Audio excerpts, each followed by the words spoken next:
नमस्कार, कंज्यूमर अड्डा में आपका स्वागत है। आपके साथ मैं हूं विपिन भट्ट और आज हम लगाएंगे क्लास मोदी सर की क्लास। जी हाँ, प्रधानमंत्री मोदी हर साल परीक्षाओं के पहले, एग्जामिनेशंस के पहले बच्चों से बातचीत करते हैं, परीक्षा पे चर्चा करते हैं और इस साल भी उन्होंने ये किया। हर साल वो फरवरी में करते हैं, लेकिन इस साल उन्होंने जनवरी खत्म होने से पहले ही बच्चों के साथ बातचीत की। देश भर के बच्चे इस चर्चा में उनके साथ जुड़े, कुछ वहाँ मौजूद थे, बाकी वर्चुअली जुड़े और ढेर सारे सवाल प्रधानमंत्री से उन्होंने भी पूछे। प्रधानमंत्री ने अपने जीवन के अनुभव और बाकी उनके जो कामकाज के अनुभव हैं उनको मिला जुला के बच्चों के हर सवाल का जवाब दिया और काफ़ी रोचक अंदाज में भी दिया। उन्हें डे टू डे जो लाइफ रहती है वहाँ से एग्जाम्पल्स निकाल के परीक्षा से जुड़े, कैसे आप परीक्षा को हैंडल करेंगे, उसे रखने की कोशिश की। तो चलिए, आज प्रधानमंत्री ने ढेर सारी बातें कही हैं, बच्चों से कही हैं, वही बातें हम करेंगे क्योंकि परीक्षा का तो मौसम शुरू हो ही गया है। हर बच्चे को ये बातें जानने की ज़रूरत है ताकि वो अपनी परीक्षा को एक बेहतर तरीके से मैनेज करे और उसमें अच्छे से अच्छा प्रदर्शन करे। और ये सारी बातचीत आज हम करेंगे। हमारे साथ जुड़ रहे हैं दो खास मेहमान, कुंवर ग्लोबल स्कूल के चेयरमैन राजेश सिंह और यदु पब्लिक स्कूल के चेयरपर्सन कुंज यादव। आप दोनों का ही बहुत स्वागत है। लेकिन बातचीत शुरू करें उससे पहले थोड़ा सुनते हैं प्रधानमंत्री ने क्या कहा। वैसे तो ढेर सारे सवाल उनसे पूछे गए, लेकिन जिस सवाल को हर साल काफ़ी ज़्यादा पूछा जाता है, प्रधानमंत्री भी उसका काफ़ी विस्तार में जवाब देते हैं, वो है परीक्षा का दबाव। वो दबाव जो छात्र खुद अपने ऊपर लेते हैं, कई बार उनकी फैमिली, उनके पेरेंट्स उनके ऊपर बना देते हैं। यानी उम्मीदें इतनी ज़्यादा हो जाती है कि छात्र दबाव महसूस करने लगते हैं। उससे निपटने के लिए प्रधानमंत्री ने क्या कहा, आइए सुनते हैं, फिर बातचीत आगे बढ़ाएंगे। कुछ बैट्समैन खेलने के लिए आते हैं और पूरा स्टेडियम, हजारों लोग होते हैं स्टेडियम में, वे चिल्लाना शुरू करते हैं, चौका चौका चौका, छक्का छक्का। शिक्षक क्या वो ऑडियंस की डिमांड के ऊपर चौके और छक्के लगाता है क्या? ऐसा करता है क्या कोई प्लेयर? चिल्लाते रहे, कितना ही चिल्लाते रहे, उसका ध्यान उस बॉल पर ही होता है जो आ रहा है।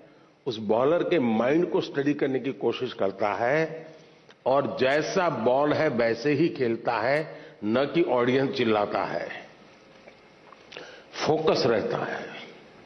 अगर आप भी अपनी एक्टिविटी में फोकस रहते हैं तो ये आपके जो कुछ भी दबाव बनता है, अपेक्षाएं बनती हैं, कभी न कभी आप उसको मिटवित करेंगे, आप उस संकटों से बाहर आ जाएंगे। और इसलिए मेरा आपसे आग्रह होगा कि आप दबावों के दबाव में न रहें। तो ये बड़ी अच्छी बात है कि आप दबावों के दबाव में ना रहें। आप उन्होंने एक एग्जाम्पल दिया क्रिकेट से लेकर कि चाहे कुछ भी कहता रहे, लेकिन बैट्समैन तो बॉल को देखकर खेलता है, हर बॉल पे चौका या छक्का लगाया नहीं जा सकता। तो राजेश जी, क्या छात्रों को भी, देखिए ये स्वाभाविक सी बात है कि चाहे बच्चा बहुत अच्छा पढ़ता हो, चाहे बच्चा एक एवरेज स्टूडेंट हो, या चाहे बच्चा खराब पढ़ता हो, हर तरह के बच्चे होते हैं, लेकिन सभी बच्चों पर उनकी फैमिली से, उनके इनफैक्ट स्कूल से, टीचर्स से एक दबाव तो रहता ही है कि वो अच्छा परफॉर्म करें। अब प्रधानमंत्री भी कह रहे हैं कि इस दबाव के दबाव में नहीं आना है। क्या स्कूलों में भी कुछ इस तरह की हम बातें करते हैं या बच्चों पर फिर इनवेरिएबली दबाव ही रहता है कि उन्हें अच्छा ही स्कोर करना है? देखिए, पहले तो मैं प्रधानमंत्री जी का अभिनंदन करता हूं कि हमारे देश को ऐसा प्रधानमंत्री मिला है जो बच्चों तक पर फोकस करता है और बच्चों के परीक्षा तक पर फोकस करता है। यह सामान्य सी बात नहीं है। हम लोग के इतने साल के अपने अनुभव में पहले कोई प्रधानमंत्री इस तरह से बच्चों से मुखातिब नहीं होता था और उनकी समस्याओं पर इतना सेंसिटिव नहीं था। लेकिन आज हम सब इतना भाग्यशाली हैं कि हमारे पास ऐसा ही प्रधानमंत्री देश का है जो कि सभी वर्ग को नेतृत्व करने के अलावा बच्चों का भी नेतृत्व कर रहा है। दूसरी बात, स्कूल से तो दबाव मैं इसलिए कहता हूं कि जरूर रहता है क्योंकि आज व्यवसायीकरण का ऐसा प्रभाव एजुकेशन पर पड़ गया है, भौतिकता का ऐसा प्रभाव पड़ गया है कि इससे निकलना बहुत आसान नहीं है, एक बड़ी लड़ाई है। और आप सोचिए, क्लास फर्स्ट सेकंड के बच्चों को बैजूस ऐप का जब प्रचार आता है, जब हमारे पेरेंट्स 5th क्लास के पेरेंट्स ये डिसाइड करने लगते हैं कि हमारा बच्चा डॉक्टर बनेगा और इंजीनियर बनेगा, तो निश्चित तौर पर बच्चे के ऊपर परिवार का और स्कूल का प्रभाव पड़ता है। दूसरी बात, जो कोचिंग इंस्टीट्यूट चलाते हैं, इस तरह से पोस्टर लगा के ये बच्चा हमारा टॉपर है, ये बच्चा हमारा टॉपर है, तो साइकोलॉजिकल इंपैक्ट बच्चे के ऊपर पड़ता है। मेरा सब अभिभावकों से यह मानना है, यह रिक्वेस्ट करना है कि इस बाजारीकरण में अपने बच्चे को न उलझाएं। हर बच्चा अपने आप में यूनिक है, उसको यूनिक बना करके ही उसका एक दिशा देना चाहिए। हर बच्चे के अंदर विवेकानंद जी रहा है, हर बच्चे के अंदर अब्दुल हमीद जी रहा है। आप उसकी जो मूल जो कैरेक्टर है उसको पहचानिए और उस पर बच्चे को आगे बढ़ाइए। इस अंधी दौड़ में फंसने से कोई फायदा नहीं। राइट, तो ये इनडायरेक्ट मैसेज जो पेरेंट्स को भी है, कई बार प्रधानमंत्री उनका नाम लेके बोलते हैं। आज उन्होंने कहा कि बच्चों से ही कहा कि आप दबाव में मत आइए, अपनी परीक्षा को सामान्य ढंग से लीजिए, उसे जैसे आपने जितनी पढ़ाई की है अपनी पढ़ाई को समझिए और उस हिसाब से उस परीक्षा को हैंडल कीजिए। कुंज, इस पे आप कुछ कहना चाहेंगे, क्योंकि ये एक बड़ा सवाल है। कई बच्चों ने प्रधानमंत्री से अलग अलग सवाल रखे, लेकिन उनका सबका यही था कि बड़ा मुश्किल हो जाता है सर्टेन टाइम कि आप दबाव को कैसे हैंडल करें। पहले तो मैं अपने माननीय प्रधानमंत्री जी का बहुत बहुत शुक्रिया अर्ज करना चाहूँगी कि उन्होंने आज अपना समय दिया और बच्चों को इतना मोटिवेट और अच्छे तरीके से एक एक बात उन्होंने समझाई और अपना मैसेज उन्हें दे पाए। दूसरा, ये समय मुझे लगता है हर साल सबसे ज़्यादा चैलेंजिंग, ना कि सिर्फ माँ बाप, बच्चों और स्कूलों, इन तीनों के बीच में सबसे स्ट्रेसफुल टाइम होता है। अगर रहा सवाल बच्चों का, जो बच्चों के ऊपर प्रेशर बनाया जाता है, पेरेंट्स को इस चीज़ को, इस समय को समझना चाहिए कि जो हम एनर्जी प्रेशर क्रिएट करते हैं उनके ऊपर और वो स्ट्रेस क्रिएट करते हैं, उसमें उनको बैठ के समझाना चाहिए, उनसे बातें करनी चाहिए, ना कि उन्हें प्रेशराइज करना चाहिए। जो एक्सपेक्टेशंस वो उनसे रखते हैं उन्हें बताएं, ना कि उस एक्सपेक्टेशंस को लेके उन पर प्रेशर बनाएं। कंपटीशन, कंपैरिजन, इन सब को बच्चों से दूर रखें और जितना हो सके उनको आगे के लिए मोटिवेट करें। एग्ज़ाम ऐसा टाइम है जिसमें मुझे लगता है एग्ज़ाम से पहले का टाइम जो है सबसे स्ट्रेसफुल टाइम होता है। उसमें हम जितना अपने बच्चों को मोटिवेट कर सकते हैं, उनका फोकस, मेडिटेशन उन्हें करवाएं ताकि उनका फोकस ना हटे। इट शुड बी टारगेट, मतलब उनको टारगेट सेट करके दे कि हाँ इतना आप करिए ताकि आप ये चीज़ अचीव कर सकें, लेकिन उस पर उनके लिए प्रेशर ना क्रिएट करें, क्योंकि अननेसेसरी प्रेशर क्रिएट करने से रिजल्ट अच्छा नहीं आएगा। और बेस्ट रिजल्ट तभी आता है जब आप अपने बच्चों को क्लियर माइंड, माइंडफुलनेस, इन सब चीज़ों से समझाएं ताकि वो अपना आगे के लिए एग्जाम वगैरह के लिए पहले ही प्रिपेयर रहे। जी बिल्कुल, प्रधानमंत्री कहते हैं, दरअसल माता पिता भी क्या करते हैं, वो अपने ऊपर दबाव ले लेते हैं, एक सोशल प्रेशर ले लेते हैं जिसमें कंपैरिजन आ जाता है, एक सामाजिक वो आ जाता है कि भाई हमारा बच्चा कम नंबर लाएगा तो हम क्या बताएंगे। तो ये प्रेशर पहले तो पेरेंट्स ना लें, और अगर वो खुद नहीं लेंगे तो बच्चों के ऊपर पास ऑन ही नहीं होगा। तो पेरेंट्स को ये समझना चाहिए कि उनको किसी तरह का कोई मॉरल या सोशल प्रेशर लेना ही नहीं है, ताकि वो बच्चे को भी इस प्रेशर से दूर रखें। अच्छा, प्रधानमंत्री प्रेशर से बचने की बात कहते हैं, लेकिन दूसरी तरफ वो टाइम मैनेजमेंट की भी बात करते हैं कि भाई बच्चे, ऐसा नहीं है कि प्रेशर नहीं लेना है तो आप रिजल्ट के बारे में सोचे ही ना, या आप पढ़ाई के बारे में सोचे ही ना। उधर आपको प्रेशर लेना है एक दूसरे तरीके का कि भाई मैं कैसे अच्छे नंबर लाऊं, ये सोचना है। तो टाइम मैनेजमेंट को लेकर प्रधानमंत्री ने क्या कहा वो सुनते हैं और फिर बात करेंगे। एक हफ्ते भर आप नोट कीजिए कि आप अपना समय कहां बिताते हैं। अगर पढ़ाई भी करते हैं तो कितना समय किस विषय को देते हैं, और उसमें भी शॉर्टकट ढूंढते हैं कि बेसिक में जाते हैं, बारीकियों में जाते हैं। थोड़ा अपना एक एनालिसिस कीजिए। मैं पक्का मानता हूं कि आपको ध्यान में आएगा कि आप जो आपकी पसंद की चीजें हैं उसी में सबसे ज्यादा समय लगाते हैं और उसी में खोए रहते हैं। फिर 3 विषय ऐसे हैं जो कम पसंद है लेकिन जरूरी है, वो फिर आपको बोझ निकलेगा। मैंने 2-2 घंटे मेहनत की लेकिन ये तो हुआ नहीं। और इसलिए आप सिर्फ पढ़ना 2 घंटे ऐसा नहीं, लेकिन पढ़ने में भी जब फ्रेश माइंड है तब जो सबसे कम पसंद विषय है, आपको सबसे ज्यादा कठिन लगता है, तय कीजिए पहली 30 मिनट इसको, फिर एक पसंदगी वाला विषय है 20 मिनट उसको, फिर थोड़ा कम पसंद वाला 30 मिनट उसको। आप ऐसा स्लैब बनाइए तो आपको रिलैक्सेशन भी मिलेगा और आपको धीरे धीरे उन विषयों पर रुचि बढ़ेगी जो आप नॉर्मली टालते हैं। ये बड़ा इंपॉर्टेंट और राजेश जी बड़ा बारीक सा पॉइंट है। आप प्रधानमंत्री यहाँ टाइम मैनेजमेंट सिखा रहे हैं, लेकिन वो ये कह रहे हैं कि जब आप फ्रेश माइंड के साथ होते हैं तब आपको वो विषय उठाने चाहिए जिनमें या तो आपका मन कम लगता है या आपको लगता है ये थोड़े कठिन है। बहुत सारे बच्चों को मैथ्स कठिन लगती है, कुछ को फिजिक्स कठिन लगती है, या अलग अलग विषय हो सकते हैं। बहुत सारे बच्चे हिस्ट्री से थोड़ा घबराते हैं। तो क्या ये इसी तरह से अप्रोच एक सही रहेगी जहां पर आप मान लीजिए 6 घंटे पढ़ाई कर रहे हैं तो शुरुआती हिस्से में वो चीज़ें लीजिए जहां पर आपको लग रहा है कि आपको थोड़ा ज़्यादा एम्फेसिस करना है, साल भर आपने उस पर उतना ध्यान नहीं दिया, लेकिन अब परीक्षा का समय है, कठिन लग रही हैं चीज़ें, लेकिन ताज़ा दिमाग रहेगा तो आप उसे ज़्यादा अच्छी तरह हैंडल करेंगे बनिस्बत कि पहले आप वो चीज़ें पढ़ लें जिसमें आप ऑलरेडी गुड हैं, और जब आपको लगे 2-3 घंटे बाद लेकिन तब तक आप थक चुके होंगे तो उस चीज़ से और दूर जाएंगे जो आपको ऑलरेडी थोड़ी कठिन लगती है। देखिए, कमाल की बात है कि प्रधानमंत्री जैसे कोई एक टीचर की तरह बच्चों को समझाते हैं कि जब आप टाइम मैनेजमेंट करो, अनुशासन करो। टाइम मैनेजमेंट मतलब जब आप फ्रेश हो तो कठिन सब्जेक्ट को चुनो पहले पढ़ने के लिए।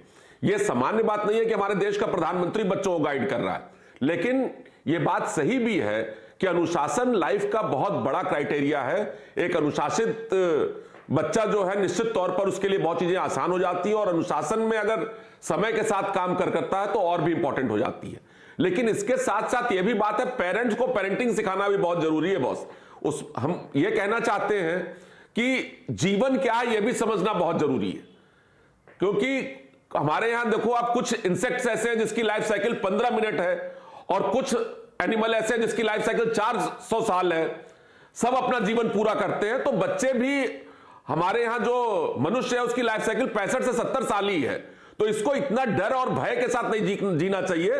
निर्भीकता के साथ, डिसिप्लिन और अनुशासन के साथ अगर आप जिएंगे तो निश्चित तौर पर बच्चे सफल होंगे। उनको बहुत ज्यादा दबाव डालने की जरूरत नहीं है। सुबह जल्दी उठें, समय से योगा करें, प्राणायाम करें, अपना पढ़ाई करें, तो बच्चों की सफलता में कोई चीज आड़े नहीं आएगा। बिल्कुल। कुछ एक और चीज प्रधानमंत्री कहते हैं, वो लेते हैं गैजेट्स को लेकर। वो बोलते हो, कह रहे गैजेट्स के गुलाम मत बनिए। हम एक तरफ ये देखते हैं कि प्रधानमंत्री खुद ऐसे हैं जो काफ़ी इंटरेस्ट लेते हैं इन चीज़ों में, चाहे वो नई नई टेक्नोलॉजी हो, गैजेट्स हो, लेकिन एक फाइन लाइन वो खुद भी खींचते हैं। और वही वो बच्चों को कह रहे हैं कि वो आपकी पर्सनालिटी को एनहांस करने के लिए होना चाहिए, ना कि उसको दबाने के लिए। आप स्मार्ट चीज़ें यूज़ कीजिए, स्मार्टफोन भी यूज़ कीजिए, लेकिन उसे अपने से ज़्यादा स्मार्ट मत मानिए। मतलब वही है कि वो कह रहे हैं कि टेक्नोलॉजी का इस्तेमाल करना है, गैजेट्स का भी इस्तेमाल करना है, लेकिन ऐसा ना हो जाए कि वो चीज़ें आपका नुकसान करने लगे। मैं अपने प्रधानमंत्री से इस चीज़ पे बहुत प्रभावित हूँ कि उन्होंने इस मुद्दे को उठाया। जो गैजेट्स हैं वो कहीं ना कहीं आपके माइंड से प्ले करते हैं। इस टाइम पे आप को डाइवर्ट करते हैं। कुछ वीडियो गेम्स हो गए, कभी कुछ, कभी कुछ बच्चे हैं जो डिपेंडेंट होते हैं अपनी स्टडीज़ को लेके भी। उस पर कहीं ना कहीं स्ट्रेस क्रिएट होता है, क्योंकि जब आप अपना माइंड डाइवर्ट करके अपनी एजुकेशन से कॉम्प्रोमाइज़ करते हो तो एंड रिजल्ट तो फिर अच्छा आना नहीं है। लेकिन हाँ, गैजेट्स को इस समय थोड़े दिन के लिए दूर करना चाहिए। पूरी तरीके से कट ऑफ तो आप नहीं कर सकते, कहीं ना कहीं आपको ज़रूरत भी है उनकी, लेकिन इस समय जब एग्जामिनेशन का समय है उस समय इसको थोड़ा कट डाउन करें, टाइम को मैनेज करें और ज़्यादा से ज़्यादा मेडिटेशन करने की कोशिश करें। जो माइंडफुलनेस है वो मेडिटेशन से ही आएगी और कोई दूसरा तरीका है नहीं। बच्चों को योगा, ताकि उनका थोड़ा प्रेशर, जो स्ट्रेसफुल माहौल है उनके आसपास, वो थोड़ा कम होगा। योगा करें, खाना अच्छा खाएं, अपना रेजुमिनेट करें अपने आप को, थोड़ा बाहर घूमें, स्पोर्ट्स करें, थोड़ी रनिंग करके आएँ। ये सब चीज़ें बहुत ज़रूरी हैं इस समय के लिए। जब एग्जामिनेशन का प्रेशर आपके ऊपर फुल ऑन है तो आपको अपने आसपास का माहौल पॉजिटिव करना ही है। तो उसके लिए आप अपने गैजेट्स को थोड़ा सा ब्रेक दीजिए। जब आपका समय आएगा, ये क्या कहते हैं, जब एग्ज़ाम्स ख़त्म होने के बाद आपको छुट्टियां मिलेंगी, उस टाइम पे आप उसका भरपूर उपयोग करें। लेकिन उससे पहले अभी इस वक्त एग्जामिनेशंस के टाइम पे मैं गुजारिश करूंगी सारे पेरेंट्स से भी कि स्ट्रिक्टली चेक करें, टाइमिंग चेक करें कि बच्चा कितना टाइम इंटरनेट पे खर्च कर रहा है और कितना टाइम पढ़ाई पे लगा रहा है, रादर देन बच्चों को उस स्ट्रेस में उनके लिए माहौल, प्रेशराइज वाला माहौल क्रिएट करें। उससे अच्छा है उनका टाइम मैनेजमेंट करें, उसको बेटर है ये भी कि आप गैजेट्स को थोड़ा सा जुडिशियसली इस्तेमाल कर रहे हो, खास तौर पे एग्जामिनेशन के आसपास। ठीक है, बहुत सारे बच्चों के नोट्स आ जाते हैं व्हाट्सएप पे, कई बार उन्हें इंटरनेट देखना पड़ता है, लेकिन उसको सिर्फ उतना ही इस्तेमाल करें और एक डिमार्केशन की लाइन होनी चाहिए कि अभी यहाँ एंटरटेनमेंट के लिए बहुत वक्त आंख बंद करके नहीं गुजारना है गैजेट्स के ऊपर, क्योंकि ये एडिक्टिव होते हैं, आपको पता नहीं चलता और आपका कीमती वक्त जाता है। चलिए, और भी बहुत सारी बातें कही है प्रधानमंत्री ने, जैसे उन्होंने हार्ड वर्क और स्मार्ट वर्क ये भी बताया परीक्षा के लिए कैसे हार्ड वर्क और स्मार्ट वर्क के बीच में आप चुनेंगे। कुछ हिदायतें उन्होंने टीचर्स को भी दी हैं। तो ये कुछ और बातें इस छोटे से ब्रेक के बाद। Welcome back. आप कंज्यूमर अड्डा में आज बात हो रही है कि कैसे परीक्षाओं के साथ डील किया जाए। प्रधानमंत्री मोदी ने हर साल की तरह परीक्षा पर चर्चा की और बच्चों को कुछ बेहतरीन टिप्स दिए जहां पर वो अपनी परीक्षा के प्रेशर को अच्छे से हैंडल कर सकते हैं और एक बेटर रिजल्ट निकाल के ला सकते हैं। तो राजेश जी, प्रधानमंत्री एक जगह कहते हैं कि किसी ने सवाल पूछा किसी बच्चे ने, और वो उन्होंने बहुत अच्छे से डिफ्रेंशिएट किया कि एक होता है हार्ड वर्क और एक होता है स्मार्ट वर्क, और ऐसा नहीं है कि एक अकेले स्मार्ट वर्क से काम चल जाएगा और हार्ड वर्क नहीं करना पड़ेगा। उन्होंने कहा कि दोनों का एक कॉम्बिनेशन होना चाहिए। आपको पता होना चाहिए कि कहाँ हार्ड वर्क करना है और कहाँ स्मार्टली हार्ड वर्क करना है। तो क्या मानते हैं आप, क्या अप्रोच बच्चों को अपनानी चाहिए परीक्षा के आसपास? देखिए, निश्चित तौर पर बहुत हार्ड वर्क हमारे मजदूर भी करते हैं, सुबह से शाम तक मेहनत करते हैं। रिक्शा चलाने वाला सुबह शाम तक रिक्शा चलाता है, लेकिन वो रिजल्ट नहीं निकाल पाता। इसको देसी भाषा में हम समझा रहे हैं कि वो मतलब नहीं निकाल पाता। और एक आदमी कंप्यूटर पर बैठता है, स्मार्टली अपना काम करता है, उससे ज्यादा सामान बेच लेता है और घर बैठे सब काम कर लेता है। तो हम लोग को ये समझना चाहिए कि साथ साथ में बच्चों को क्या पढ़ना है ये मालूम होना चाहिए, उनको अपने सब्जेक्ट में क्या क्या पढ़ना है, किस तरह से लिखना है ये आना चाहिए, और साथ में उनको पूरा पढ़ करके जाना चाहिए, तैयारी से जाना चाहिए, जिससे वो उसको ब्रीफ कर पाए। तो निश्चित ये दोनों का कॉम्बिनेशन ही सफलता की कुंजी है और दोनों मिला के ही काम चलेगा आगे। जी कुंज, उन्होंने यहाँ पर टीचर्स को भी हिदायत दी, आज सलाह दी इनफैक्ट, कि अगर बच्चे आपसे सवाल पूछ रहे हैं तो आप उसे स्पोर्टिंगली लें, आप उनके हर सवाल का जवाब दें। उन्होंने तो ये भी कहा है कि अगर बच्चा सवाल पूछ रहा है और आपको लग रहा है कि शायद अभी आपके पास जवाब नहीं है, तो आप उसको बिल्कुल साफ साफ बताएं एज ए टीचर कि भाई अच्छा है तुमने सवाल किया, मेरे पास इस पे इतनी जानकारी है और कल मैं तुम्हारे लिए और जानकारी इकट्ठा करके लाऊंगा और तुम्हें बताऊंगा। तो वो टीचर्स को भी यहाँ पर बच्चों के साथ कैसे कोऑर्डिनेट करना है, कैसे उनको एक मोटिवेशन देना है, उस पर बोल रहे हैं। जितना मुश्किल समय ये बच्चों के लिए होता है, उतना ही मुश्किल समय ये स्कूल और स्कूल के टीचर्स के लिए होता है।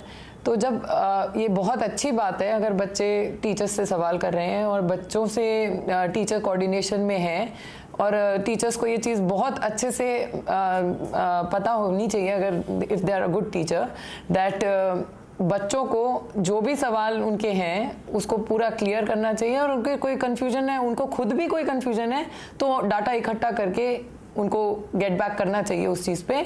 इसमें रिजल्ट भी अच्छा आएगा और बच्चों को समझ में भी बहुत अच्छे से आएगा। और जैसे कि अभी स्मार्ट और हार्ड वर्क की आपने बात करी, हार्ड वर्क इम्पॉर्टेंट है, लेकिन स्मार्टली उसको किस तरीके से करा जाए उसका एक पैटर्न बनाना चाहिए, जिसमें उनको चीज़ें इजीली याद रहें, और जब वो पेपर को उनके सामने आए, एग्जामिनेशन का पेपर आए, रिवीजन उनका प्रॉपर होना चाहिए। हर सवाल अच्छे से पढ़ें और तब उसके जवाब उससे लिखें, कुछ भी जल्दबाजी में नहीं लिखना चाहिए एग्जाम्स में। ये एक बहुत ज़रूरी बात है कि जो बेस्ट रिजल्ट्स आते हैं वो आप जब बिल्कुल फोकस क्लियर, आपका माइंड सेट होता है उस चीज़ पे कि हाँ आप बिल्कुल क्लियर हैं टॉपिक के ऊपर, वो एक ऑब्वियसली अगर आपका पैटर्न ठीक चल रहा है तो वो आप कर पाएंगे। बिल्कुल। तो चलिए, प्रधानमंत्री ने काफ़ी एफर्ट लिए और यहाँ आपसे बातचीत की, यानी कि बच्चों से बातचीत की। ये सबने टीवी पे देखा, सुना, वेबसाइट्स पे पब्लिश है, ऑनलाइन अवेलेबल है। अगर नहीं है तो आप एक बार फिर से वो सारी बातें सुनिए, उससे एक मोटिवेशन भी मिलेगा आपको और सच में एक डायरेक्शन भी मिलेगा। बाकी हमारे एक्सपर्ट ने बताया कि आपको कैसे अप्रोच करनी चाहिए, पेरेंट्स को किस तरह से बिहेव करना चाहिए इस वक्त में, और टीचर्स की क्या जिम्मेदारी होती है। आई होप कि अब सब बच्चों के एग्जाम शुरू हैं। ऑल द बेस्ट सभी बच्चों के लिए। अच्छे से मेहनत कीजिए, स्मार्टली काम कीजिए, टाइम को अच्छे से मैनेज कीजिए और दबाव का दबाव मत लीजिए। परीक्षा का रिजल्ट अपने आप अच्छा आएगा। बहुत शुक्रिया आप दोनों ही मेहमानों का कार्यक्रम में शामिल होने के लिए। नमस्कार।